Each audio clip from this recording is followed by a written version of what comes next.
Hey guys, welcome to another video. My name is Chloe Lee if you're new here. I'm going to keep this intro quick and short so we can get into the video, but I hope you guys enjoy my video of how I edit my Instagram pictures if you were curious. If you don't follow me on Instagram, you can follow me. I will have it linked down below. Make sure to like this video and subscribe down below, and without further ado, let's go ahead and get into the video.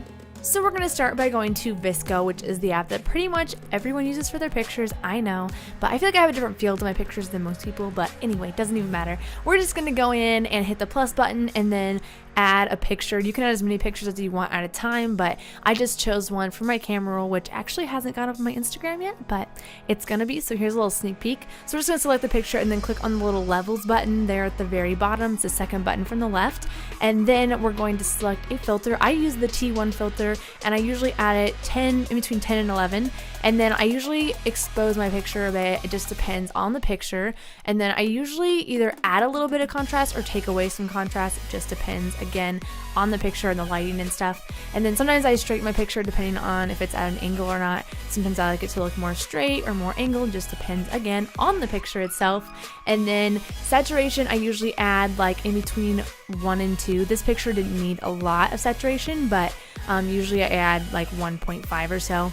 And then as for highlights, I usually add in between 3 and 4. Shadows, I usually add anywhere between 3 and 7. It again just depends on the picture. There's no specific settings for every single picture. And then the temperature, I usually go at least -2, and then the tint, I go +6, and that's what gives my pictures that little bit of pink tint to them. And the temperature just makes it look a little bit more blue and pink instead of yellow, so that's why I mess with the temperature some. And then the fade, I usually go about +6.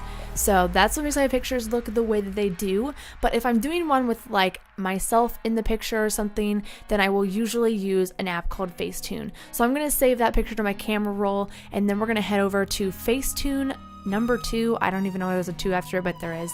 And we're just going to download that picture to the app. So it's actually this little like rectangular button right by the Facetune to the right of that. I don't even know what it looks like. It's just like a rectangle.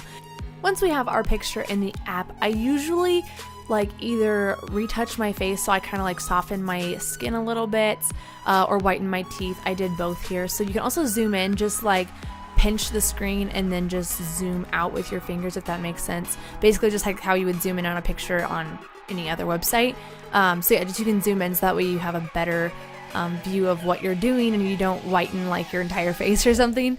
So yeah, and then that little bar, the blue bar there in the middle, is how much of the whiten that happens. So you can like take it all the way off, which is none, and then all the way up is as white as you can get it. So I usually take it off a little bit just so it doesn't look fake. I don't want to look fake or anything, but that's that. And then I also sometimes use conceal, sometimes, just again depends on how my face is looking. So that is that. And then you can also use the second like feature thing, and when you do that, there's like different things, so you can change like your skin tone and different things like that. And then I actually use like the paint sometimes to change the color of a background, so like whether it's like a house behind me or like a wall behind me. In this case it's the lockers. I wanted to change the color of those.